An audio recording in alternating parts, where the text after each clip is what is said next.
Shalom amigos, les habla Sergio Bacari del canal Bacari Suelto en Israel, otra vez con ustedes, otra vez con la Biblia en la mano, hoy en busca de comida por elección de ustedes. Hace un par de semanas hice una encuesta que les gustaría que yo toque en profundidad respecto a la Biblia y ustedes eligieron de que yo vaya a estudiar acerca de los alimentos, la comida y todo lo que tiene que ver con el tema, y les aseguro que es un tema hermosísimo y desde ya les agradezco por darme la oportunidad de aprender sobre este contenido.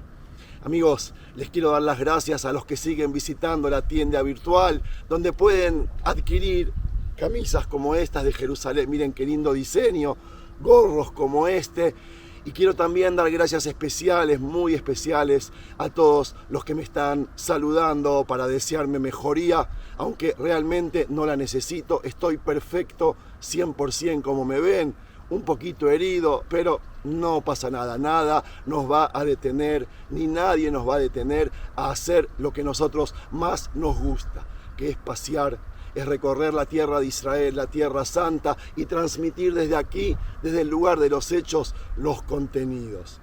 Amigos, el tema de las comidas es un tema hermosísimo, como les venía diciendo, y hoy voy a hacer un video, especie de introducción grande, contando sobre cosas que se comían, cómo se comía, algunas tradiciones, y después voy a continuar, voy a hacer una pausa en el video y voy a continuar con otro video en el cual les voy a traer, más allá de citas bíblicas, también recetas para que ustedes puedan cocinar aquellos alimentos que comían en tiempos bíblicos.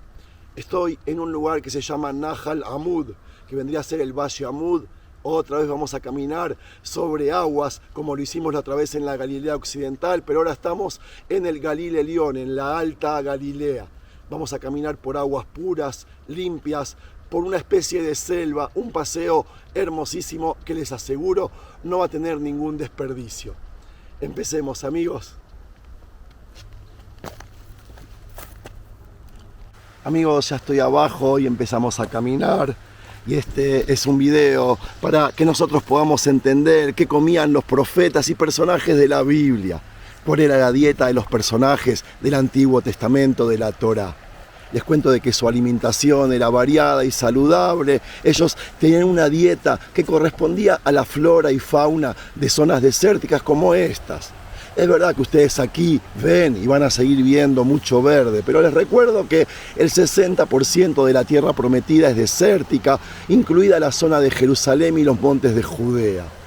En ese tiempo existía ya un rico comercio entre las zonas de Asia del Sur, Mesopotamia, lo que hoy es Irak, Arabia, Israel, el Yemen, Egipto y también África Oriental, es decir, Somalia. Y todo esto llegaba hasta Asia Oriental.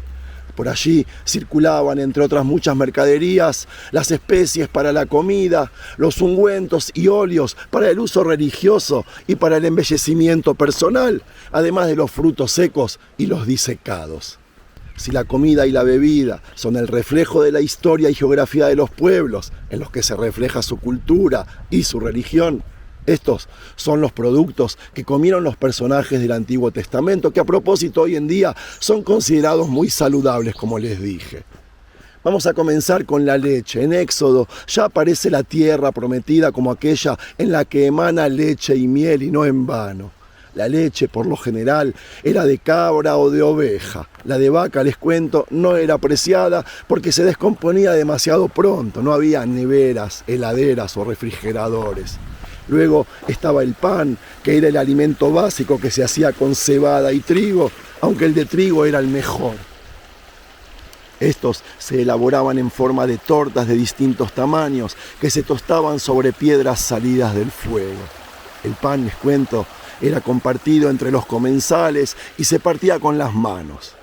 Los granos de trigo y de cebada se comían también crudos y tostados, servían como condimento de la carne y otros platos.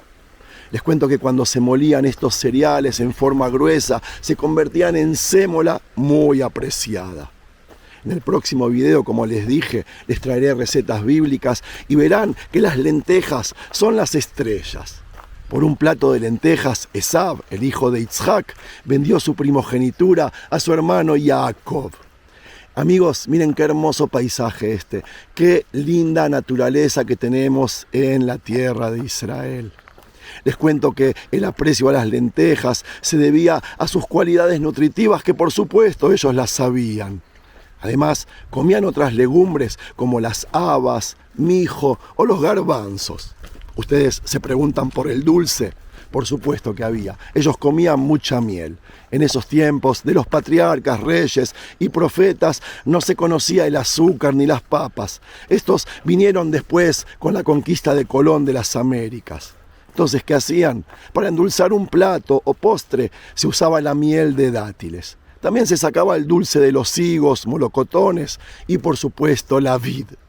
Y si hablamos de la vid, la uva, que es el fruto, fue famosa ya en épocas de Noé, y no podía faltar en los banquetes, que terminaban casi siempre con la embriaguez.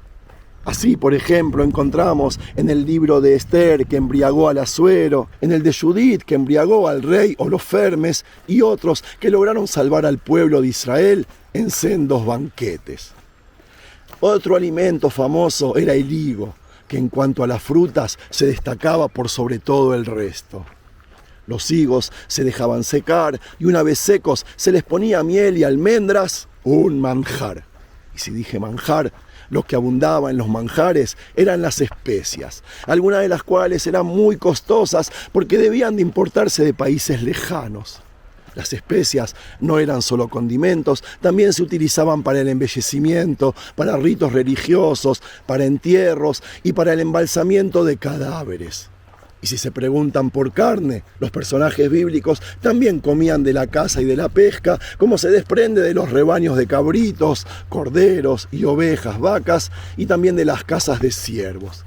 Pero como no había tantos animales en esos tiempos, esa comida era más que nada para días festivos. En cuanto a cereales y legumbres, hubo una receta que Dios le dio al profeta Ezequiel. Consistía en un cocido mixto: trigo, cebada, habas, lentejas, mijo y también avena. Amigos, si citamos la Biblia, vemos lo que comía el rey David, según entendemos del 2 de Samuel.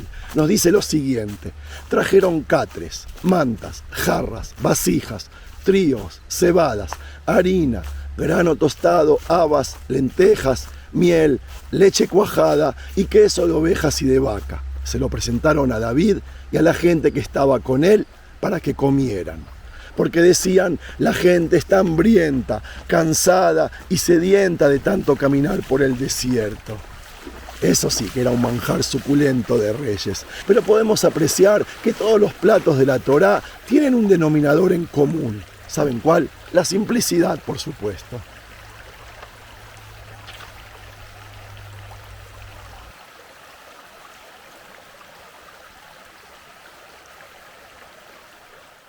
Al contrario de lo que es costumbre hoy en día, el agua no se consideraba una buena bebida durante la comida. Sí.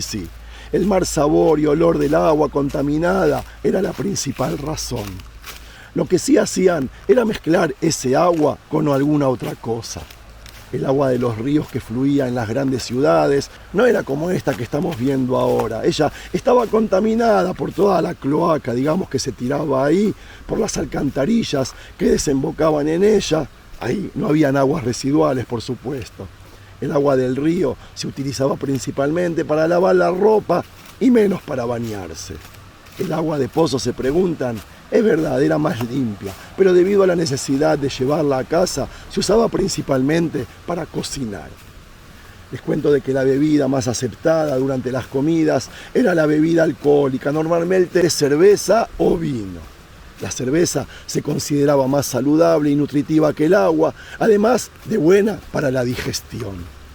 Debido a las dificultades para conservar los alimentos y la falta de refrigeración, la cerveza y los licores también tendían a estropearse al cabo de un tiempo, por lo que solían beberlos frescos.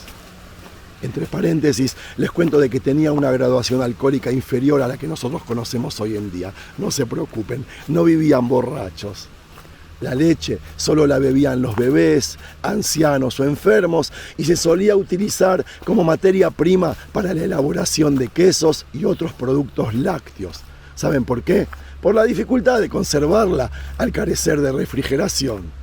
Entonces nos preguntamos, ¿cómo preparaban la comida?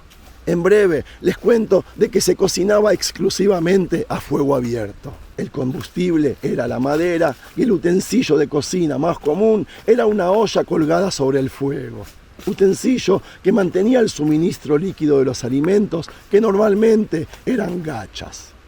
En las cocinas de la gente común se cocinaba sobre un fuego abierto que estaba en el centro de la casa o de la tienda, según las épocas. El fuego se colocaba en el centro de la casa para aprovechar su calor en todas sus partes. Les cuento que la mayoría de las casas no tenían chimeneas y se utilizaba una claraboya, creo que se dice, en el techo para eliminar el humo de la habitación o de la tienda. La cocina también se utilizaba principalmente como lugar para comer, no había otra sala. Los utensilios utilizados para cocinar incluían ollas y sartenes, muy similares a los que usamos hoy en día para cocinar en la actualidad. Además, usaban tenedores y brochetas de hierro que permitían asar los alimentos al fuego. La comida servida se cortaba hasta formar una pasta y se filtraba basándose en la creencia que cuando más fina era la textura de la comida, más fácil era de digerir. Una receta típica para eventos festivos consistía en desollar la carne de caza, triturarla, llenar la cavidad del animal con la carne molida, cocida.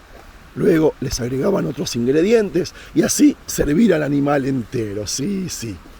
En las cocinas de las casas reales y de la alta aristocracia había muchos trabajadores especializados en su oficio. Cocineros, carniceros, panaderos, salseros, queseros y además numerosos ayudantes que todos estaban en la cocina del palacio o de la casa. En estas cocinas se servían comidas a cientos de personas cada día según el tamaño de la familia de la casa real o nobleza, y el número de sirvientes y soldados era adecuado a ese número. El método de conservación más básico de alimentos era calentarlos para eliminar la humedad, es decir, secar los alimentos. Este método se ha utilizado desde la antigüedad para conservar granos o carne y era efectivo debido a la reducción de la humedad que alimentaba a los microorganismos del alimento, provocando su pudrición. En las regiones mediterráneas como esta, donde el clima es cálido, los alimentos se pueden secar en la temporada de verano, dejándolos simplemente al sol, y eso es lo que hacían. Otros métodos de conservación en tiempos bíblicos fueron fumar los alimentos, salarlos y acidificarlos. La ventaja de estos métodos es su velocidad en relación con el secado de los alimentos, así como con el cambio de la naturaleza y el sabor de los mismos. Les cuento de que los animales solían ser sacrificados en otoño y guardados durante el invierno. La mantequilla se salaba para que no se estropeara en ausencia de medios de enfriamiento. Según estudié, se guardaba debajo de la tierra. Las verduras, los huevos y el pescado se salaban y encurtían y se guardaban en frascos. Las verduras se encurtían en vinagre o jugo de limón, como lo hacemos ahora. Otro método para conservar los alimentos era sellarlos en una sustancia que conserve su frescura, cocinarlos en miel o grasa. Y la leche, amigos, ¿qué hacían con la leche? Se transformaba en queso y así se conservaba. Les cuento que en tiempos bíblicos solían hacer 2 comidas al día, una al mediodía y otra al anochecer. La primera comida del día era la comida del mediodía y por eso se llamaba la ruptura del ayuno. La ruptura del ayuno en referencia al ayuno de la noche y la mañana siguiente. Hoy les cuento que en Israel la comida principal es el desayuno, desayuno. Les cuento de que en esos tiempos no había cena debido a la falta de iluminación. Entonces las horas vespertinas eran las últimas horas de la tarde de hoy y la comida se comía a las 4 de la tarde más o menos. Postres, se preguntan, no hacía falta. En la antigüedad solían servir platos dulces como parte de los platos de la comida. El postre, si es que existía, consistía en vino servido con queso y la gente común podía comer una fruta y alguna miel ponerle en su pan. Amigos, para terminar, les cuento que comer en tiempos bíblicos era un acontecimiento social central en la vida familiar. Todos los miembros de la casa solían comer juntos.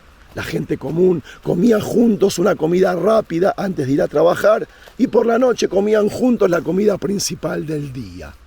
Era costumbre anunciar el inicio de la comida tocando un cuerno. Ellos se lavaban las manos con agua al principio y al final de la comida, ya que comían con las manos gran parte de la comida. La comida típica consistía en un plato de guiso que generalmente se comía con cucharas de madera o cerámica o encima de un pedazo de pan que servían como una especie de plato. La comida se comía de forma cooperativa. Se pasaba de un comensal a otro y la pareja compartía la comida y también la copa de vino. Para terminar, un dato curioso, les cuento que ellos siempre comían en mesas bajas, que eran además móviles, y al final de la comida se colocaban a un lado de la habitación o de la tienda y servían como camas. Amigos, creo que contamos lo suficiente en este paseo. ¿Vieron qué hermoso lugar? Yo me emocioné. Voy a cortar la filmación, pero como les dije, no el paseo. Voy a hacer una pausa, porque de tanto hablar de comida, ya me dio hambre. Además, se me fue otra vez la voz. Y después voy a seguir filmando la continuación con recetas que me dio Nira para que comparta con ustedes. Si es que les gustó el material, no se olviden de regalarle un me gusta. Shalom.